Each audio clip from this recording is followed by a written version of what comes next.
আল্লাহু আকবার।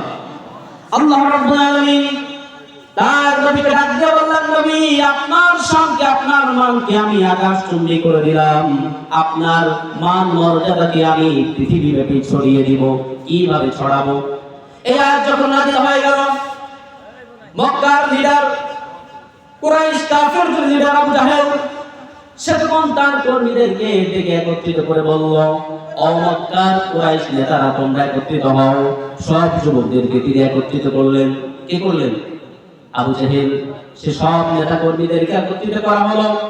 তাদেরকে একটা অগ্নিঝরা বক্তব্য দিল, রক্ত গরম করা বক্তব্য দিয়ে যুবকদেরকে ফুসকে দিল।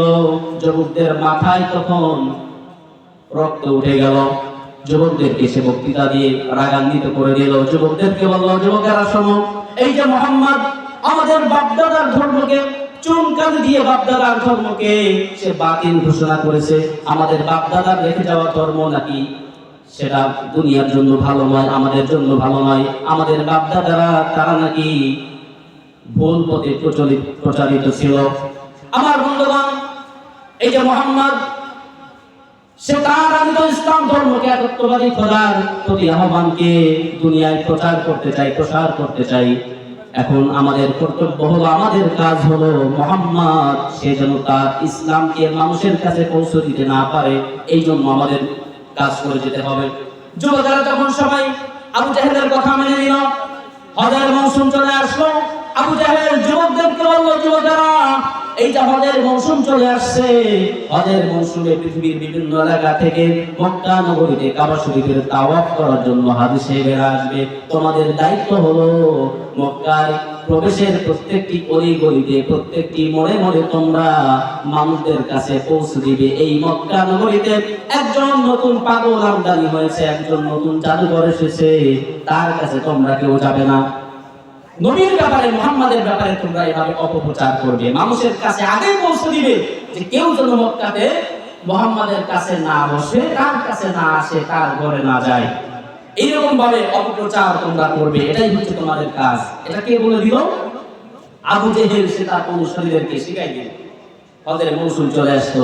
আবু জেহেলের যারা সাঙ্গপাঙ্গ ছিল তার অনুসারীরা, এই কাফির যুবকেরা, কুরাইশ কাফির যুবকেরা, তারা মক্কার প্রত্যেকটি অলিতে গলিতে মোড়ে মোড়ে মেন পয়েন্টে পয়েন্টে তারা দাঁড়িয়ে গেল।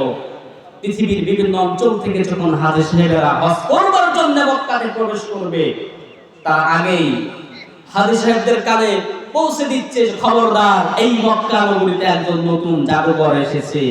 মক্কা নগরীতে কি এসেছে? এই মক্কা নগরীতে একজন নতুন পাগলের আমদানি হয়েছে।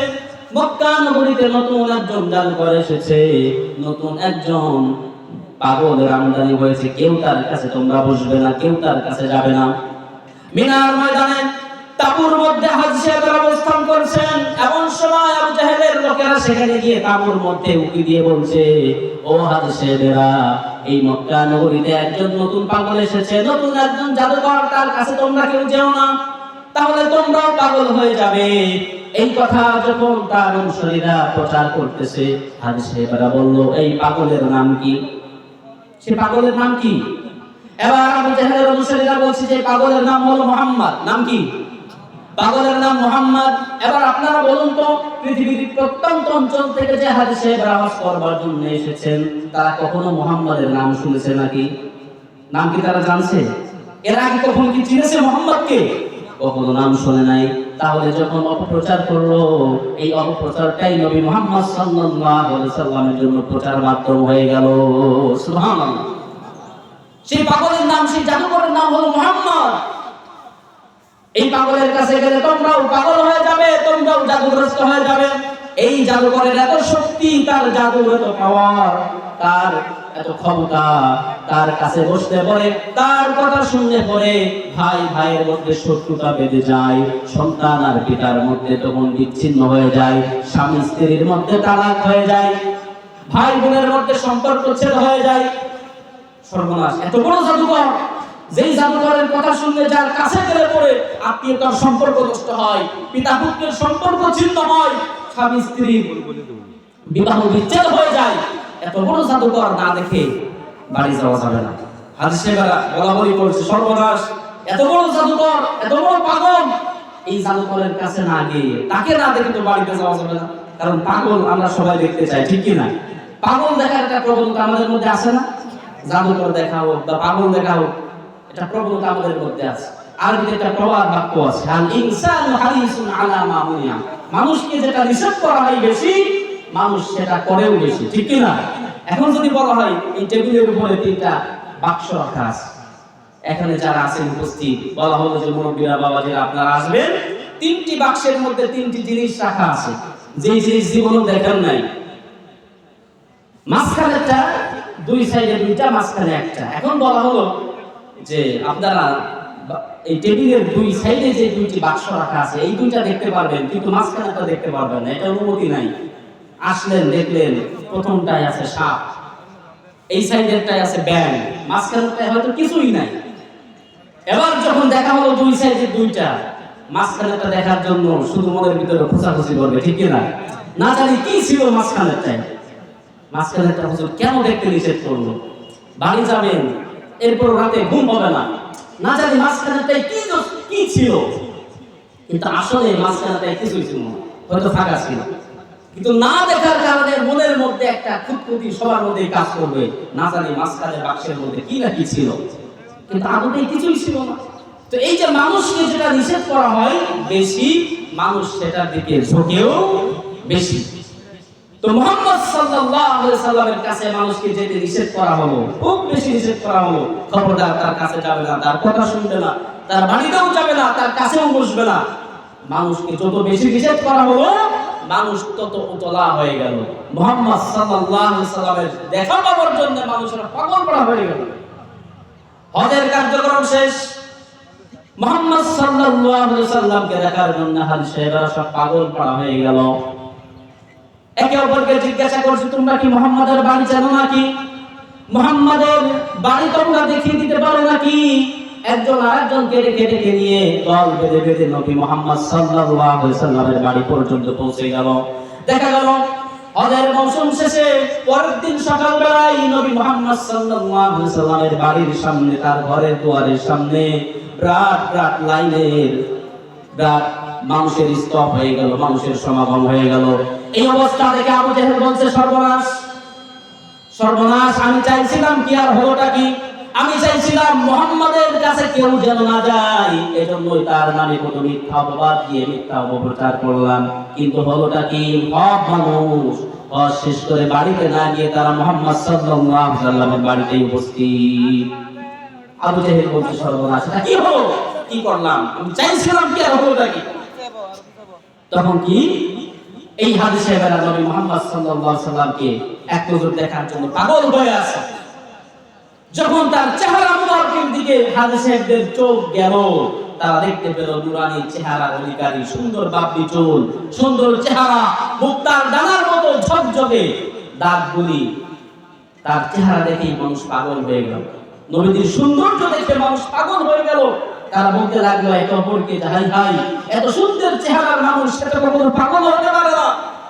এই মক্কার লিডার আবু জেহেল আমাদেরকে বলল যে মুহাম্মদ হচ্ছে পাগল। তো পাগল যদি হবে, তার কাপড় চোপড় থাকবে ছেঁড়া ফাড়া, দাঁতে থাকবে ময়লা, চুল থাকবে এলোমেলো, গায়ে থাকবে দুর্গন্ধ। কিন্তু নবী মুহাম্মদ সাল্লাল্লাহু আলাইহি সাল্লামের চেহারা এত সুন্দর, মা আয়েশা সিদ্দিকা রাদিয়াল্লাহু তাআলা আনহা, মুসলিম শরীফের হাদিসের মধ্যে আসছে, মা আয়েশা রাদিয়াল্লাহু তাআলা আনহা বলছেন, ও দুনিয়ার মানুষ শোনো, লাকুম শামসুন ওয়া লানা শামসুন, ও দুনিয়ার মানুষেরা শোনো, তোমাদের জন্য একটি সূর্য আছে, আমি আয়েশার জন্য একটি সূর্য আছে। তোমাদের সূর্যটা প্রতিদিন সকাল বেলায় পূর্ব দিগন্তে উদিত হয়, আবার সন্ধ্যা বেলায় পশ্চিম দিগন্তে গিয়ে অস্তমিত হয়ে যায়। কিন্তু আমি আয়েশার জন্য যে সূর্য রয়েছে, সেই সূর্যটা প্রতিদিন এশার নামাজের পরে আমি আয়েশার ঘরে উদিত হয়। সুবহানাল্লাহ। সেই সূর্য হচ্ছে আমার স্বামী মুহাম্মদ সাল্লাল্লাহু আলাইহি সাল্লাম। এত সুন্দর চেহারার অধিকারী, যার চেহারার ঝলকানিতে, চেহারার নূরের আলোতে রাতের অন্ধকারে হারানো সুই খেতা সেলাই করে দেয় মা বোনেরা, হারানো সুই খুঁজে পেতেন তার স্ত্রীরা। সুবহানাল্লাহ। এত সুন্দর চেহারা দেখে হাজি সাহেবরা পাগল।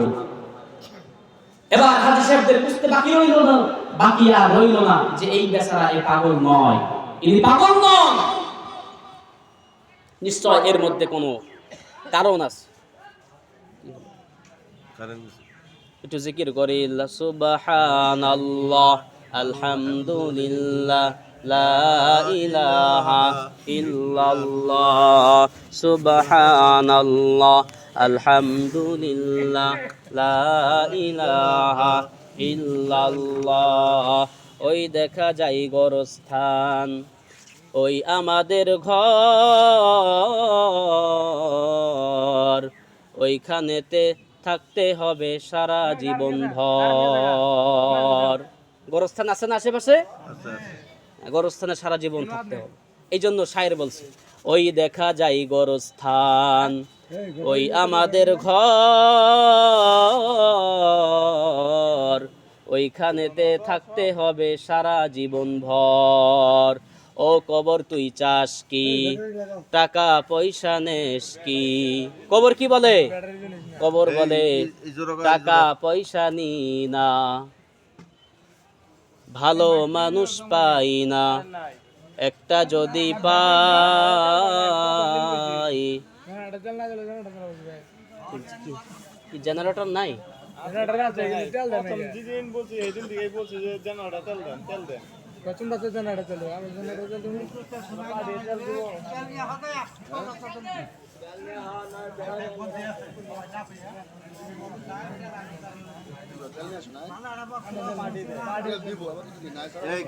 এই সবুজ গাড়ি দেখছ? গাড়ি এই গাড়িটা টানছে টানছে। হ্যাঁ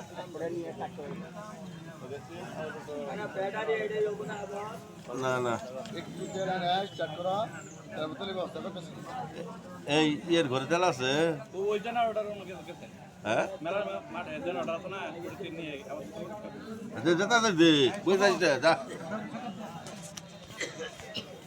নাম্বারটা তুলি আর কল দেই, এরপরে কথা বলি।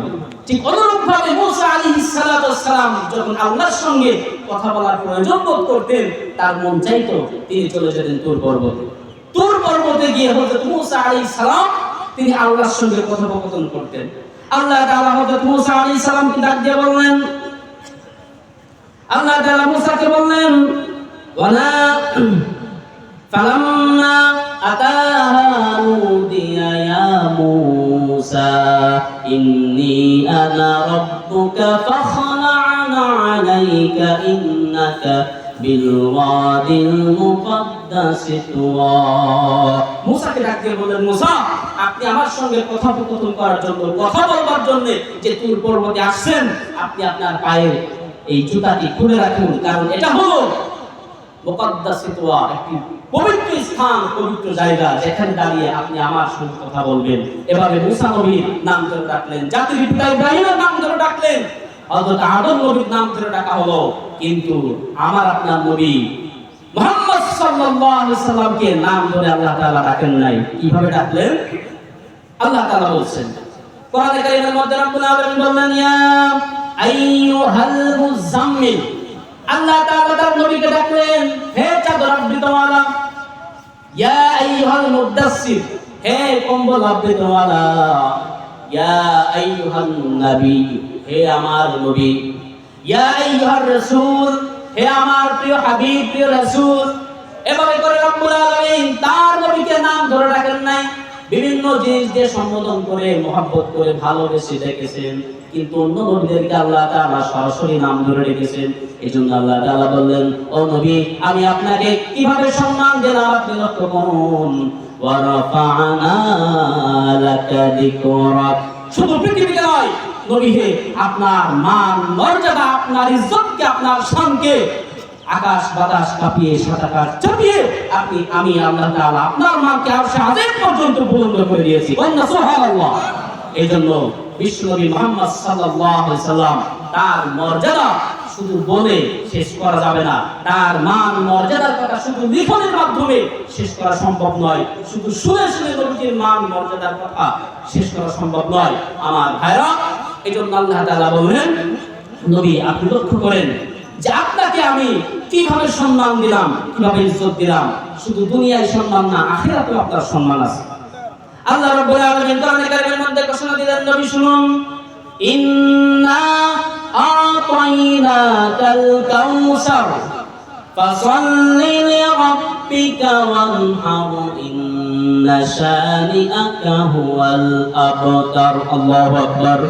আল্লাহ তাআলা বলেন, নবী শুধু দুনিয়ায় নয়, শুধু পৃথিবীতে সম্মান নয়, আমি রব্বুল আলামিন আপনাকে হাশরের ময়দানেও সম্মানের ঝান্ডা আপনার হাতে তুলে দিলাম।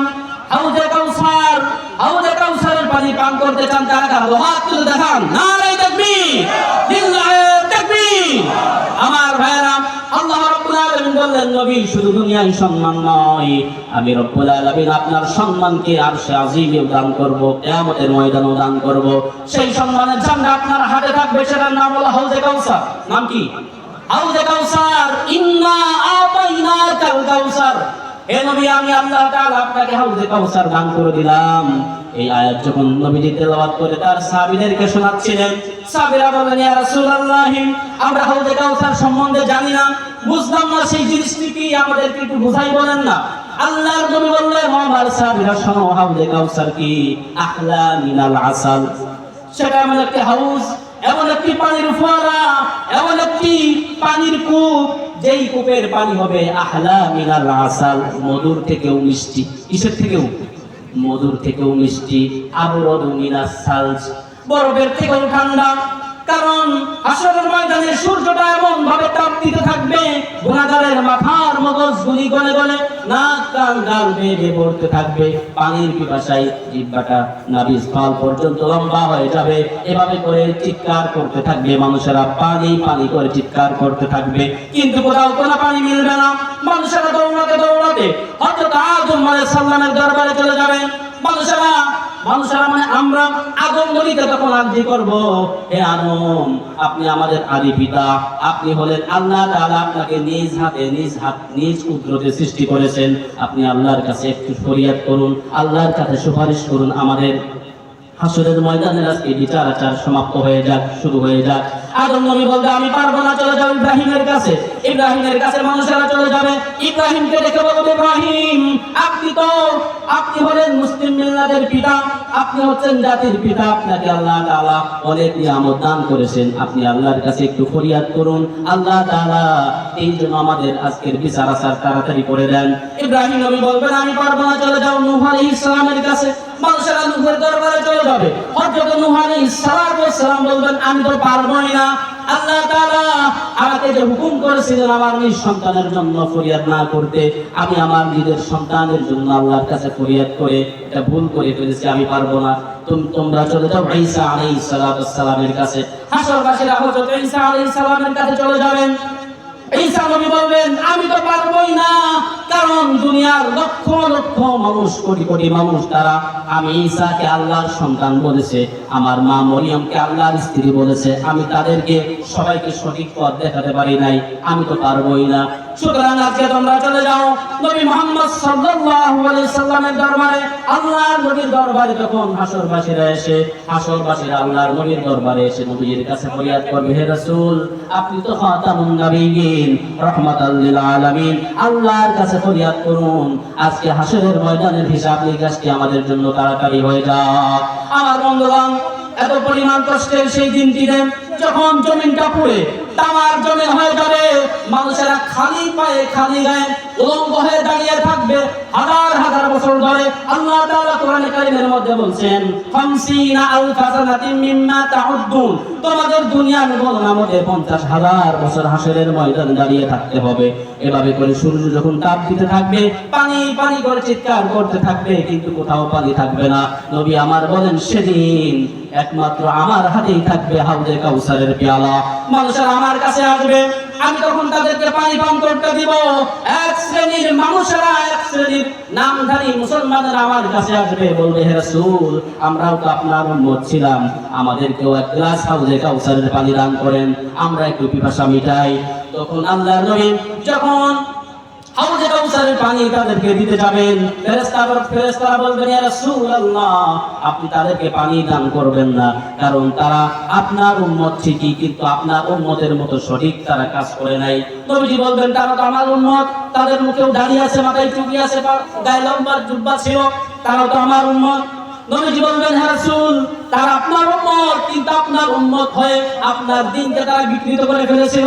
তখন আল্লাহর নবী বলবেন শাক্কান লিমান গায়্যারা বিয়াদি, যারা আমার রেখে আসা দ্বীনকে, যারা আমার রেখে আসা ইসলামকে পরিমার্জিত করেছো, পরিবর্তন করে ফেলেছো, দূর হও, আজকে হাউজের কাউসারের পানি তোমাদের নসিবে হবে না। এই বেদাতীরা তখন হাউজে কাউসারের পানি পান করতে পারবে না। নবীজি বলছেন যে হাউজে কাউসারের পানি আবরাদু মিনাস সালস, বরফের থেকেও ঠান্ডা হবে, আবিয়াদু মিনাল লাবান, দুধের থেকেও সাদা হবে, মান শারিবা মিনহা শারবাতান, এক ঢোক যদি হাউজে কাউসারের পানি কেউ পান করে লাম ইয়াজমা আবাদান, জান্নাতে যাওয়ার পূর্ব পর্যন্ত এই ব্যক্তি আর পিপাসার্ত হবে না। বলুন সুবহানাল্লাহ। কারণ হাউজে কাউসারের পানি যে এক ঢোক বা এক গ্লাস পান করলেই তার কাম শেষ, আর পিপাসার্ত হবে না। আল্লাহ তাআলা বলছেন হে রাসূল কি মর্যাদা দিলাম আমি আল্লাহ তাআলা আপনাকে, দুনিয়ায় মর্যাদা তো দিলামই, আর এই হাসরের ময়দানে আমি আল্লাহ তাআলা আপনার হাতে হাউজে কাউসার দান করে আপনাকে আরো বেশি মর্যাদায় অধিষ্ঠিত করে দিয়েছি। বলুন সুবহানাল্লাহ। আমার বন্ধুগণ, এভাবে করে আল্লাহ তাআলা বলছেন নবী আমি আল্লাহ কিভাবে আপনার মানকে, আপনার সম্মানকে বৃদ্ধি করলাম। আপনি একটু লক্ষ্য করুন, দুনিয়ার সমস্ত নবীদেরকে আমি নির্দিষ্ট একটি গোত্রের জন্য, একটি দেশের জন্য, একটি জাতির জন্য, একটা কওমের জন্য, একটা এলাকা ভিত্তিক নবী পাঠিয়েছি। সব নবীরা ছিলেন একটা এলাকা ভিত্তিক। আল্লাহ তাআলা তাদের বিবরণ কোরআনে কারীমের মধ্যে দিচ্ছেন। আল্লাহ রাব্বুল আলামিন বলছেন ওয়াইলা আদিন আখাহুম হুদা, আল্লাহ বলছেন আমি আদ জাতির নিকট তাদেরই ভাই হুদ আলাইহিস সালামকে পাঠালাম, একটা জাতির নিকট, একটা কওমের নিকট। হযরত হুদ নবীকে আদ জাতির নিকট পাঠানো হলো। তিনি তার কওমের কাছে এসে দাওয়াত দিয়ে বললেন মুস্তাকিম আচ্ছা মুস্তাকিম আহমেদ 10,000 টাকা, বলো না মারহাবা, বলো নারে তাকবীর। আমার ভাইরা যারা মাহফিলে বা এই প্রতিষ্ঠানে যারা দান করতে ইচ্ছুক আপনারা আসুন, এখানে দান গ্রহণ করা হচ্ছে, নেওয়া হচ্ছে, আপনারা সকলে চলে আসুন ইনশাআল্লাহ। বলতেছিলাম আল্লাহ তাআলা প্রত্যেক নবীকে একটা এলাকা ভিত্তিক, একটা গোত্র ভিত্তিক পাঠিয়েছেন, প্রেরণ করেছেন, শুধুমাত্র আমাদের নবী ছাড়া। হযরত হুদ আলাইহিস সালামকে আদ জাতির নিকট পাঠানো হলো। তিনি তার কওমের কাছে এসে বললেন ইয়া কওমি আবুদুল্লাহ মা লাকুম মিন ইলাহিন গায়রু, হে আমার জাতির লোকেরা এক আল্লাহর ইবাদত করো, উপাসনা করো, তিনি ছাড়া তোমাদের কোনো ইলাহ নাই, কোনো মাবুদ নাই। এরপরে রাব্বুল আলামিন বলেন ওয়া ইলা সামুদ আখাহুম সালিহান ক্বালা ইয়া কওমি আবুদুল্লাহ মা লাকুম মিন ইলাহিন গায়রু। আল্লাহ তাআলা বলেন আমি সালেহ নবীকে সামুদ জাতির নিকট পাঠালাম, সামুদ গোত্রের নিকট সালেহ আলাইহিস সালামকে পাঠিয়ে দিলাম। তিনি তার কওমকে ডেকে বললেন ইয়া কওমি আবুদুল্লাহ, হে আমার জাতির লোকেরা তোমরা এক আল্লাহর ইবাদত করো, তিনি ছাড়া কোনো ইলাহ নাই, কোনো মাবুদ নাই। তিনি একই তার জাতিকে দাওয়াত দিলেন, সমস্ত মানব মণ্ডলীকে কিন্তু দাওয়াত দেন নাই, শুধুমাত্র তার কওমের লোকদেরকে দাওয়াত দিয়েছেন। এরপরে আল্লাহ তাআলা বলেন ওয়া ইলা মাদয়ানা আখাহুম শুআইবান ক্বালা ইয়া কওমি আবুদুল্লাহ মা লাকুম মিন ইলাহিন গায়রু। আল্লাহ তাআলা বলেন আমি মাদিয়ান নগরে হযরত শুআইব নবীকে পাঠিয়ে দিলাম। তিনি তার এলাকায় তার কওমের নিকট, তার জাতির নিকট এই দাওয়াত দিতে লাগলেন, ও আমার জাতির লোকেরা, আমার কওমের লোকেরা এক আল্লাহর ইবাদত করো, তিনি ছাড়া কোনো ইলাহ নাই, কোনো মাবুদ নাই। সকল নবীদেরকে আমি আল্লাহ তাআলা এভাবে করে শুধুমাত্র তার কওমের জন্য পাঠিয়েছি, কিন্তু হে রাসূল আপনি নবী ভিন্ন কেন? আল্লাহ তাআলা কোরআনে কারীমের মধ্যে বলেন ওয়ামা আরসালনাকা ইল্লা কাফাতান লিন-নাসি বাশীরাও ওয়া নাযীরা। হে রাসূল সমস্ত নবীদেরকে রাসূলকে শুধুমাত্র তাদের এলাকা ভিত্তিক পাঠিয়েছি, কিন্তু আপনি নবী, আপনি মুহাম্মদ সাল্লাল্লাহু আলাইহি ওয়াসাল্লাম, আপনাকে আমি গোটা বিশ্ব ভূমণ্ডলের জন্য নাযীর এবং বাশীর করে পাঠিয়েছি। বলুন সুবহানাল্লাহ। এই একই সঙ্গে নাযীর, নাযীর মানে হলো ভীতি প্রদর্শনকারী, যিনি কবরের আযাব, শাস্তি সম্পর্কে মানুষদেরকে ভীতি প্রদর্শন করেছেন। আর বাশীর অর্থ হলো সুসংবাদদাতা, ভালো কাজ করলে পরে, তাওহীদের উপর ঈমান আনলে পরে, রাসূলের ইত্তেবা এবং অনুসরণ করলে পরে তোমাদের জন্য রয়েছে জান্নাত। সেই জান্নাতের সুসংবাদদাতা এবং জাহান্নামের ভীতি প্রদর্শনকারী হিসাবে আমি আল্লাহ তাআলা গোটা বিশ্বমণ্ডলে, গোটা পৃথিবীতে আপনাকে রাসূল হিসেবে পাঠিয়েছি। ওমা আরসালনাকা ইল্লা রাহমাতাল লিল আলামিন। রহমতে আলম নবী নূরে মুজাসসাম, রহমতে আলম নবী নূরে মুজাসসাম। সাহাবীরা আতর বানাই ওই নবীজির ঘাম সমনা, সাহাবীরা আতর বানাই ওই নবীজির ঘাম। হায় হায় চিনো জানো মানো কেমন আমার নবীজি, যাহার পাগল চন্দ্র সূর্য তারকারাজি সমনা, যাহার পাগল চন্দ্র সূর্য তারকারাজি। আরো সুন্দরী সুন্দর কাহিনী, আরো সুন্দরী সুন্দর কাহিনী, জান্নাতের রুমে রুমে লেখা নবীর নাম বলো না। রহমতে আলম নবী নূরে মুজাসসাম, রহমতে আলম নবী নূরে মুজাসসাম। সাহাবীরা আতর বানাই ওই নবীজির ধাম। চিৎকার করে বলা যাবে না মারহাবা। আয় হাই উস্তুনে হান্না একটা খেজুর গাছের নাম, যাকে ধরে খুতবা দিতেন রাসূল আকরাম বলো না, যাকে ধরে খুতবা দিতেন রাসূল আকরাম। নবীর বিরহে গাছ কাঁদিতে রহে, নবীর বিরহে গাছ কাঁদিতে রহে।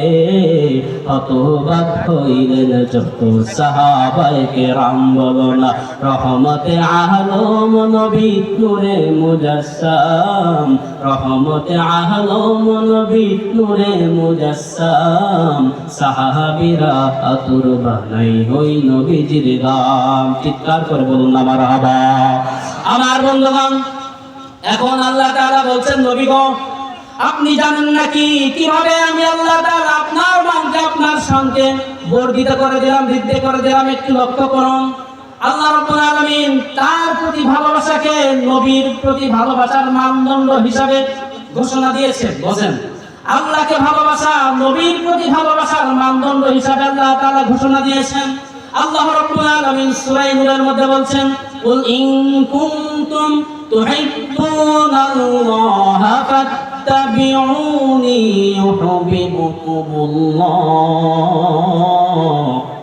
ওয়া ইয়াগফির লাকুম যুনুবাকুম ওয়াল্লাহু গফুরুর রাহিম। আল্লাহু আকবার।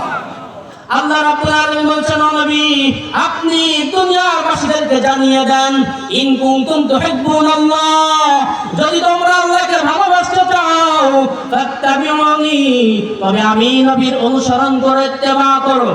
অনুসরণ করব কার? অনুসরণ করতে হবে বিশ্ব নবী মুহাম্মদ সাল্লাল্লাহু আলাইহি ওয়াসাল্লামের। আল্লাহ তাআলা ঘোষণা করলেন, ফাত্তাবিউনি, ও নবী আপনি জানিয়ে দেন, যদি তোমরা আমার অনুসরণ করো, ইউহিব্বুকুমুল্লাহ, তবে আল্লাহ তোমাদেরকে ভালোবাসবেন। বন্ধুরা সুবহানাল্লাহ। আল্লাহ তাআলা নবীর জবান দিয়ে বলেছেন, ও নবী আপনি আপনার উম্মতদেরকে জানিয়ে দেন, আপনি মুসলমানদেরকে জানিয়ে দেন, আপনি দুনিয়াবাসীদেরকে জানিয়ে দেন, ইন কুনতুম তুহিব্বুনাল্লাহ, যদি তোমরা আল্লাহকে ভালোবাসতেই চাও, আল্লাহকে যদি পেতে চাও, ফাত্তাবিউনি, তবে আমি মুহাম্মাদের অনুসরণ করো, ইউহিব্বুকুমুল্লাহ, তবে আল্লাহ রাব্বুল আলামিন তোমাদেরকে ভালোবাসবেন। এইজন্য নবীর মুহাব্বত, নবীর ইত্তেবা, নবীর অনুসরণ আমাদের দরকার আছে না নাই? ও কোরআন প্রেমী মুসলমান ভাইরা, আল্লাহ রাব্বুল আলামিন ঘোষণা করলেন নবীর অনুসরণ করতে হবে। আজকে আমাদের নবীর অনুসরণ আমাদের মধ্যে নাই। নামাজ পড়ি, দাড়ি নাই, দাড়ি আছে, টুপি নাই, টুপি আছে, ঢিলাঢালা পোশাক নাই, নবীর অনুসরণ আমাদের মধ্যে নাই, আমাদের ব্যক্তি জীবনে নবীর সুন্নাতের তাবেদারি নাই, আমাদের পারিবারিক জীবনে নাই। বউ পর্দায় থাকে না, মেয়ে পর্দা করে না, বউ নামাজি না, মেয়ে পর্দায় থাকে না, সন্তান নামাজি নয়। আমাদের পারিবারিক জীবনে, সামাজিক জীবনে, রাষ্ট্রীয় জীবনে প্রত্যেকটি পদক্ষেপে আমরা নবীর সুন্নতকে দূরে ঠেলে দিয়ে আমরা ওই পশ্চিমাদের দেওয়া, ইহুদি খ্রিস্টানদের দেওয়া অনুসরণে আমরা মত্ত রয়েছি। এজন্য আমাদেরকে নবীর প্রেম এবং নবীর মহব্বত, নবীর সুন্নত, আল্লাহ নবী সাল্লাল্লাহু আলাইহি ওয়াসাল্লাম বলছেন, আল্লাহ নবী বলছেন যে যদি তোমরা আমি নবীকে মহব্বত করো তাহলে কাল কিয়ামতের ময়দানে আমি নবীর সঙ্গে পাশাপাশি জান্নাতে থাকার ব্যবস্থা আল্লাহ তাআলা তোমাদেরকে করে দিবেন। এজন্য নবীর সুন্নত, নবীর তাবেদারি, নবীর সুন্নতের অনুসরণ করা দরকার আছে না নাই? এজন্য আমার ভাইরা, নবীর সুন্নত যারা আসছেন, যুবক ভাইরা আসছেন, আপনার মুখে দাড়িটা ছেড়ে দেন।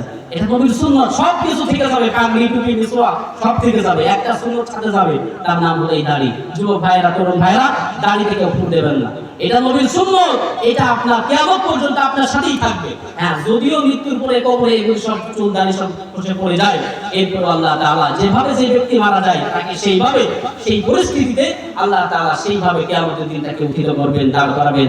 এজন্য এই একটা সুন্নত আজকে মাহফিল থেকে আপনারা নিয়ে যান, যে নবীর সুন্নত এই দাড়ি, এই দাড়িতে কেউ আজকে থেকে ফুল লাগাবো না। ন্যূনতম এই এক মুষ্টি অবশ্যই আমরা রাখার অবশ্যই চেষ্টা করতে হবে। শুধু চেষ্টা করলেই হবে না, এটা আপনাকে রাখতেই হবে। এটা হুকুমগত দিক থেকে ওয়াজিব, পালনগত দিক থেকে এটা নবীর ইত্তেবা সুন্নত, কিন্তু হুকুমগত দিক থেকে দাঁড়িয়ে রাখা ওয়াজিব।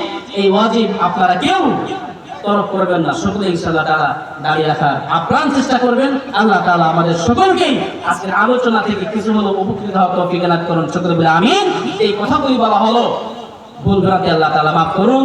সুবহানাল্লাহুম্মা ওয়া বিহামদিকা আশহাদু আল্লা ইলাহা ইল্লা আনতা আস্তাগফিরুকা ওয়া আতুবু ইলাইহি। ওয়াসসালামু আলাইকুম ওয়া রাহমাতুল্লাহি ওয়া বারাকাতুহু।